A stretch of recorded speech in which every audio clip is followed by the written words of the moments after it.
के कार मुंड कार गुड़ सब खड़िया केते लोक अकाल मृत्यु होउछ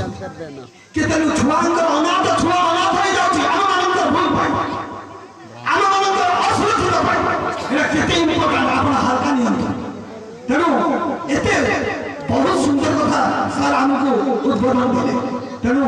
सारू को আমি आम अनुष्ठान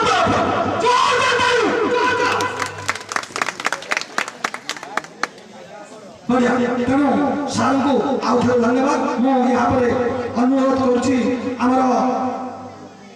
संपादक सेक्रेटारी बा अनंत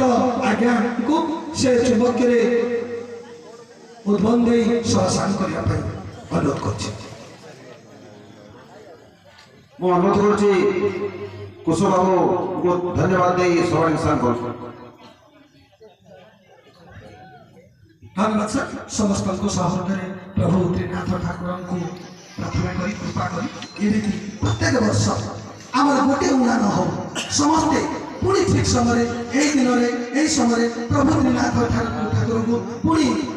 आसी पुनर्बार